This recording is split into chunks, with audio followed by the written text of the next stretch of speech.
जय श्री राधे, हरे कृष्णा। आज सुनिए कार्तिक मास महात्म्य का 24वां अध्याय। इससे पहले की वीडियो में आपने जाना था कि किस प्रकार से चातुर्मास का उद्यापन करना चाहिए और चातुर्मास के दौरान जिन जिन लोगों ने अपनी किसी प्रिय वस्तु का त्याग किया हो उसका प्रारंभ किस दिन से करना चाहिए। आज के अध्याय में आप जानेंगे कि मंदिर में और खासकर कार्तिक शुक्ल द्वादशी को ध्वजा फहराने से किस फल की प्राप्ति होती है। तो नैमिषारण्य क्षेत्र में स्थित 88,000 ऋषि मुनियों से श्री सूत जी ने आगे कहा, हे ऋषियों, कार्तिक शुक्ल द्वादशी को ध्वजारोपण करने से सभी पाप नष्ट हो जाते हैं। चारों वर्णों अर्थात ब्राह्मण, क्षत्रिय, वैश्य और शूद्र, इनमें से जो कोई भी भगवान के मंदिर में ध्वजा लगाता है वह ब्रह्मा जी और अन्य देवताओं द्वारा सम्मानित होकर विष्णु लोक को प्राप्त हो जाता है। इस बारे में जो कुछ भी नारद जी ने राजा प्रथु से कहा वह कथा अब मैं तुम्हें सुनाता हूँ, ध्यान पूर्वक आप सभी सुनिए। देवर्षि नारद जी ने कहा था, हे राजन, इस संबंध में एक अत्यंत प्राचीन इतिहास सुनो। बहुत पहले सतयुग में सुमति नाम का एक चंद्रवंशी राजा था जो भगवान का परम भक्त था। सप्त द्वीपों में उसका शासन हुआ करता था। उसकी रानी सत्यवती भी ईश्वर भक्त और अत्यंत पतिव्रता थी।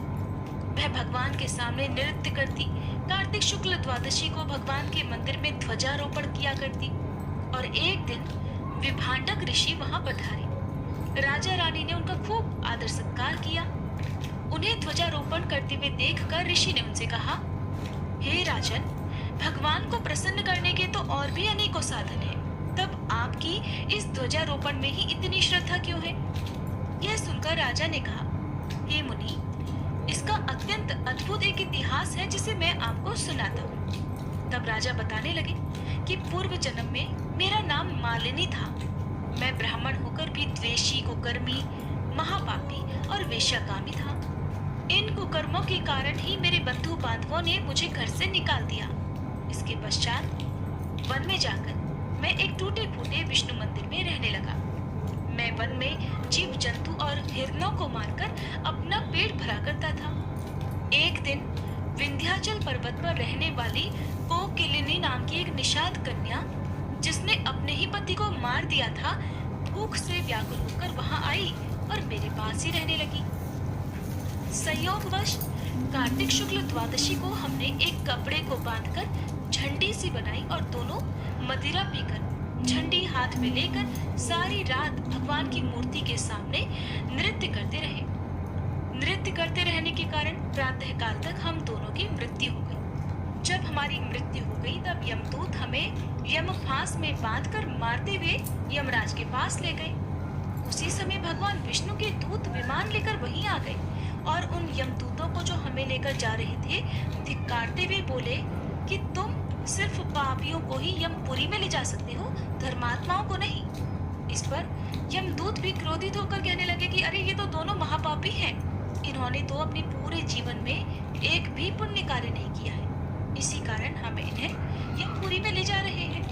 तब भगवान विष्णु के दूत कहने लगे कि यह अत्यंत खेद की बात है कि तुम्हें धर्म और अधर्म का बिल्कुल भी ज्ञान नहीं है। ये ठीक है कि जीवन भर ये सिर्फ पाप कर्मों में ही लिप्त रहे, परंतु कार्तिक शुक्ल द्वादशी को तो इन्होंने भगवान के मंदिर में ध्वजारोपण और नृत्य गायन किया है। इससे तो इनके सारे पाप जड़ सहित नष्ट हो गए हैं। इसलिए ये अब विष्णु लोक जाने के अधिकारी हैं, भले ही इन्होंने अनजाने में यह सब कार्य किया है। इसके पश्चात विष्णु भगवान के दूत हमें विमान में बिठाकर विष्णु लोक को ले गए। अपनी कथा समाप्त करते हुए राजा ने कहा, हे पूज्यवर, अनजाने में ध्वजारोपण का ऐसा फल है तो श्रद्धा पूर्वक कार्तिक शुक्ल द्वादशी को ध्वजारोपण करने से जितना फल प्राप्त हो सकता है उसका तो वर्णन ही नहीं किया जा सकता। इतनी कथा सुनकर विभांडक ऋषि तप करने वन में चले गए और आज का अध्याय भी समाप्त हुआ। अब सुनिए कान्हा जी और नन्ही चिड़िया की कहानी। ये कहानी महाभारत काल से जुड़ी हुई है। कुरुक्षेत्र के मैदान में ऐतिहासिक महाभारत का युद्ध लड़ा गया था। कुरुक्षेत्र के युद्ध क्षेत्र को विशाल सेनाओं के आने जाने की सुविधा करने के लिए तैयार किया जा रहा था। उन्होंने हाथियों का इस्तेमाल पेड़ों को उखाड़ने और जमीन साफ करने के लिए किया था। ऐसे ही वहां पर एक पेड़ पर एक गौरैया अपने 4 नन्हे नन्हे बच्चों के साथ रहती थी। जब उस पेड़ को उखाड़ा जा रहा था तो उस चिड़िया का घोंसला जमीन पर गिर गया। लेकिन भगवान का चमत्कार कि घोंसला जमीन पर गिरने के बाद भी उसकी संतानें अनहोनी होने से बच गई, उसके बच्चे मरने से बच गए। लेकिन अभी वो बच्चे बहुत छोटे थे। छोटे होने के कारण अभी उनके पंख भी पूरी तरह से बड़े नहीं हुए थे, इस कारण वो उड़ भी नहीं सकते थे। कमजोर और भयभीत गौरैया वो मदद के लिए इधर उधर देखती थी। तभी उसने भगवान कृष्ण को अर्जुन के साथ वहां आते हुए देखा। दरअसल भगवान कृष्ण और अर्जुन युद्ध से पहले मैदान की जांच करने और युद्ध की शुरुआत करने से पहले जीतने की रणनीति तैयार करने के लिए वहां गए थे। जब उस चिड़िया ने देखा कि कान्हा जी वहां आ रहे हैं तो उसने उन तक पहुंचने के लिए अपने छोटे छोटे पंख फड़फड़ाए और किसी तरह से वो कान्हा जी के पास पहुंच गई। कान्हा जी के पास पहुंची तो अपनी ही आवाज में उनसे कहने लगी, हे श्री कृष्ण, कृपया मेरे बच्चों को बचाइए, क्योंकि कल से युद्ध शुरू होने पर उन्हें कुचल दिया जाएगा। सर्वव्यापी भगवान उस नन्ही चिड़िया से बोले कि मैं तुम्हारी बात सुन रहा हूँ, लेकिन मैं क्या करूँ? मैं तो प्रकृति के कानून में हस्तक्षेप नहीं कर सकता। भगवान की बात सुनकर गौरैया परेशान हो गई, लेकिन फिर भी कहने लगी कि हे भगवान, मैं तो जानती हूँ कि आप ही मेरे उद्धार करता है और मैं अब अपने बच्चों के भाग्य को, उनके भविष्य को आपके हाथों में सौंपती हूँ। और अब हे प्रभु, ये सब कुछ आपके ऊपर है। आप चाहे उन्हें मार दे या उन्हें बचा ले। अब काल चक्र पर तो किसी का बस है नहीं। श्री कृष्ण ने तो एक साधारण व्यक्ति की तरह ही उस चिड़िया से बात की थी, जिसका अर्थ तो ये था कि वहां उस विशाल युद्ध के मैदान में ऐसा कुछ भी नहीं था कि जिसके बारे में वो कुछ भी कर सकते थे। परंतु गौरैया ने पूरे विश्वास और श्रद्धा के साथ एक बार फिर से भगवान से कहा, प्रभु, आप कैसे और क्या करते हैं वो मैं नहीं जान सकती। आप तो स्वयं काल के नियंता हैं, ये मुझे पता है। मैं सारी स्थिति और परिस्थिति और अपने को परिवार सहित आपको समर्पित करती हूँ। नन्ही चिड़िया की बात सुनकर अब भगवान बोले कि ठीक है, तुम अभी से अपने घोंसले में 3 सप्ताह के लिए भोजन एकत्रित कर लो। गौरैया ने भगवान की बात सुनी। अब जब ये बातें हो रही थी गौरैया और भगवान के बीच में, तो अर्जुन भी जो भगवान के साथ ही खड़े हुए थे, वो इन सारे संवादों से बिल्कुल अनजान थे। उन्हें नहीं पता कि भगवान कृष्ण की और नन्ही चिड़िया की जो उनके आसपास ही मंडरा रही थी, पंख फड़फड़ा रही थी, उनके बीच में क्या बातें हो रही हैं। अर्जुन ने देखा कि एक नन्ही चिड़िया कान्हा जी के चारों ओर घूम रही है और पंख फड़फड़ा रही है। उन्होंने सोचा कि शायद ये बाधा डाल रही है। वो दोनों तो आपसी वार्तालाप करने के लिए उस युद्ध के मैदान में आए थे। अर्जुन ने देखा तो गौरैया को दूर भगाने की कोशिश की। गौरैया ने अपने पंखों को कुछ देर के लिए फुलाया और उसके बाद वापस पंख फड़फड़ाती हुई वो अपने घोंसले में चली गई। 2 दिन के बाद, ठीक 2 दिन के बाद, शंख के उद्घोष से ही दुंदुभियां बजने के साथ ही भीषण युद्ध की शुरू होने की घोषणा कर दी गई। भगवान कृष्ण ने अर्जुन से कहा कि हे अर्जुन, जरा अपने धनुष और बाण मुझे दो। अर्जुन ने सुना तो हैरान, क्योंकि भगवान कृष्ण ने तो युद्ध में कोई भी हथियार न उठाने की शपथ ली थी। इसके अलावा अर्जुन का ये भी मानना था कि केवल वो ही, अर्थात अर्जुन ही सबसे अच्छे धनुर्धर हैं। तो अर्जुन ने जब देखा कि भगवान कृष्ण ही उसके धनुष और बाण मांग रहे हैं, तो उसने सोचा कि क्यों ना ये काम मैं ही कर लूं, जिसके लिए भगवान इतना कष्ट करने जा रहे हैं। तब अर्जुन ने श्री कृष्ण से कहा कि मुझे आज्ञा दे भगवान। अर्जुन ने पूरे विश्वास के साथ ये बात कही कि मेरे तीरों के लिए तो कुछ भी अभेद्य नहीं है, मेरा निशाना कभी चूक नहीं सकता। चुपचाप अर्जुन से धनुष लेकर भगवान श्री कृष्ण ने एक हाथी को निशाना बनाया। हाथी को मारने के लिए निशाना बनाया या कुछ और करने के लिए, अब आप जानिए। जब उन्होंने एक हाथी को निशाना बनाया, लेकिन ये क्या हुआ कि हाथी को मारकर नीचे गिराने के बजाय वो जो तीर कान्हा जी ने छोड़ा था, वो हाथी के गले में जो घंटी बंधी हुई थी उससे जा टकराया और एक चिंगारी सी उड़ गई। सारे रहस्य और सभी बातों से अनजान अर्जुन ने जब ये देखा तो अपनी हंसी नहीं रोक पाए। सोचने लगे कि भगवान कृष्ण तो एक आसान सा निशाना भी चूक गए। कहने लगे, प्रभु, क्या मैं प्रयास करूं? इस प्रकार अर्जुन ने स्वयं को प्रस्तुत कर दिया।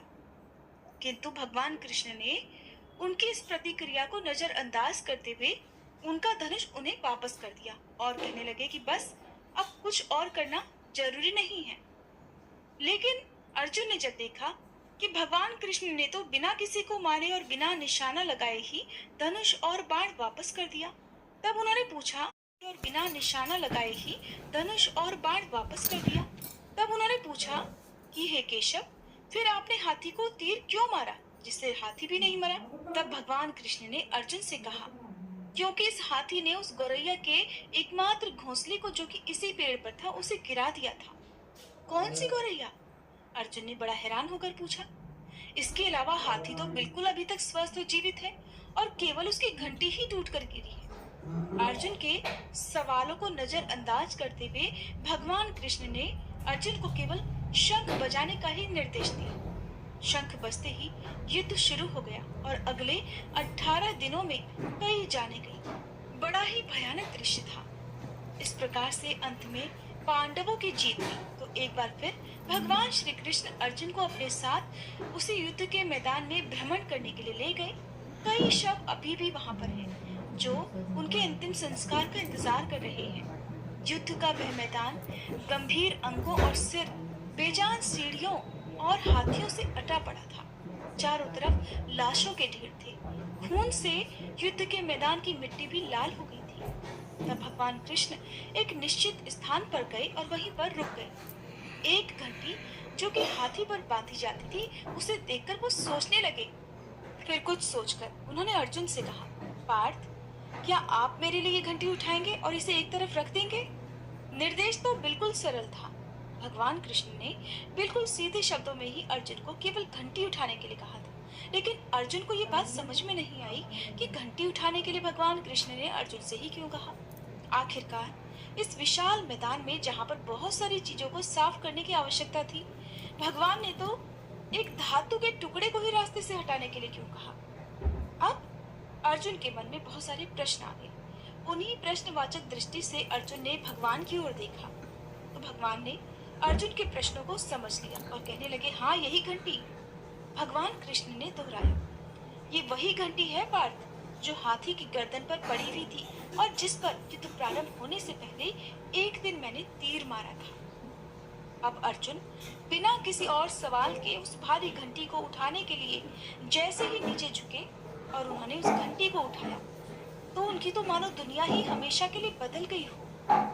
1, 2, 3, 4 और 5, 4 युवा पक्षियों के बाद एक मादा गौरैया उस घंटी के नीचे से निकले। पूरा चिड़िया का परिवार बाहर निकलकर माँ और छोटे छोटे चिड़िया के बच्चे, जो अब युवा हो गए थे, वो भगवान कृष्ण के इर्द गिर्द मंडराने लगे और बड़े आनंद से उनकी परिक्रमा करने लगे। 18 दिन पहले काटी गई हाथी के गले की एक घंटी ने पूरे चिड़िया के परिवार की रक्षा की थी। सारा दृश्य देखकर अर्जुन को सब कुछ समझ में आ गया। अर्जुन ने भगवान कृष्ण से कहा, मुझे क्षमा कर दीजिए हे मधुसूदन। आपको मानव शरीर में देखकर, उस सामान्य मनुष्यों की तरह व्यवहार करते हुए देखकर मैं भूल ही गया था कि आप वास्तव में कौन हैं। और इसके उत्तर में भगवान कृष्ण सिर्फ मंद मंद मुस्कुराते ही रहे थे। तो देखा आपने, भगवान न केवल मनुष्यों की बल्कि सभी जीव जंतुओं की, सभी प्राणियों की रक्षा करते हैं, उनके विश्वास की रक्षा करते हैं। अब नन्हे नन्हे जीव जंतु जो हमारी तरह पढ़े लिखे नहीं है या हमारी तरह पूजा पाठ नहीं कर सकते, भगवान के मंदिर में नहीं जा सकते, भगवान का मंदिर नहीं बना सकते, लेकिन मन से वो भी भगवान की ही पूजा करते हैं, मानसिक पूजा ही करते हैं। उनके मन में विश्वास होता है और भगवान अपने भक्तों के इसी विश्वास की लाज रखते हैं। हरे कृष्णा। आज के अध्याय में बस इतना ही। इसके आगे की कथा आप सभी अगली वीडियो में जरूर सुनिएगा। आप सुनिए श्री कृष्ण चालीसा पाठ। वंशी शोभित कर मधुर, नील जलद तन श्याम, अरुण अधर जनु बिंबा फल, पीतांबर शुभ साज, जय मनमोहन मदन छवि, कृष्ण चंद्र महाराज, करहु कृपा हे रवि तनय, राखहु जन की लाज। जय यदुनंदन जय जगवंदन, जय वसुदेव देवकी नंदन, जय यशोदासुत नंद दुलारे, जय प्रभु भक्तन के धृग तारे। जय नट नागर नागन थैया, कृष्ण कन्हैया धेनु चरैया। पुनि नख पर प्रभु गिरिवर धारो, आओ दीनन कष्ट निवारो। वंशी मधुर अधर धर तेरी, होवे पूर्ण मनोरथ मेरो। आओ हरि पुनि माखन चाखो, आज लाज भारत की राखो। गोल कपोल चिबुक अरुणारे, मृदु मुस्कान मोहिनी डारे। रंजित राजीव नयन विशाला, मोर मुकुट वैजंती माला। कुंडल श्रवण पीत पट आछे, कटी किंकणी काछन काछे। नील जलज सुंदर तन सोहे, छवि लखि सुर नर मुनि मन मोहे। मस्तक तिलक अलक घुंघराले, आओ कृष्ण बांसुरी वाले। करी पय पान पुत नहीं तार्यो, अका बका काका सुर मार्यो। मधुवन जलत अग्नि जब ज्वाला, भय शीतल लखित ही नंद लाला। सुरपति जब ब्रज चढ़ियो रिसाई, मसूर धार वारी वर्षाई। लगत लगत ब्रज चहन बहायो, गोवर्धन नख धारी बचायो। लखिय सुधा मन भ्रम अधिकाई, मुख मह 14 भुवन दिखाई। दुष्ट कंस अति उधम मचायो, कोटि कमल जब फूल मंगायो। नाथी काली यही तब तुम लीने, चरण चिन्ह दे निर्भय कीन्हे। करी गोपिन संग रास विलासा, सबकी पूरन करी अभिलाषा। केतिक महा असुर संग हार्यो, कंस ही केस पकड़ दे मार्यो। मात पिता की बंदी छुड़ाई, उगर सेन कह राज दिलाई। मही से मृतक छह सुत लायो, मातु देव की शोक मिटायो। भौमासुर मुर दैत्य संहारो, लाए शत दश सहस कुमारो। दे भी नहीं तृण चीर संहारा, जरा सिंधु राक्षस कह मारा।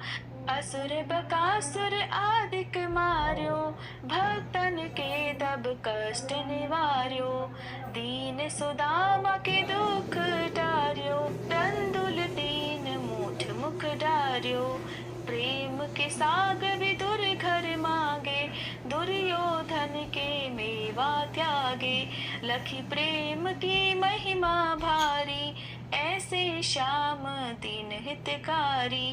भारत के पारथ रथ हाके, लिए चक्र कर नहीं बल ताके। निज गीता के ज्ञान सुनाए, भक्तन हृदय सुधा वर्षाए। मीरा थी ऐसी मत वाली, विष भी गई बजा कर ताली। राना भेजा साप पिटारी, शालिग्राम बने बनवारी। निज माया तुम विधि ही दिखायो, उरते संशय सकल मिटायो। तब शत निंदा करि तत्काला, जीवन मुक्त भयो शिशुपाला। जब ही द्रौपदी टेर लगाई, दीनानाथ लाज अब जाई। तुरत ही वसन बने नंद लाला, बढ़े चीर भय अरि मुह काला। असनाथ के नाथ कन्हैया, डूबत भंवर बचावत नैया। सुंदर दास आस उरधारी, दया दृष्टि की जय बनवारी। नाथ सकल मम कुमति निवारो, क्षमहु बेगी अपराध हमारो। खोलो पट अब दर्शन दीजे, बोलो कृष्ण कन्हैया की जय। बोलो कृष्ण कन्हैया की जय, बोलो कृष्ण कन्हैया की जय। ये चालीसा कृष्ण का पाठ करे और धारी, अष्ट सिद्धि नवनिधि फल लहे पदार्थ चारी।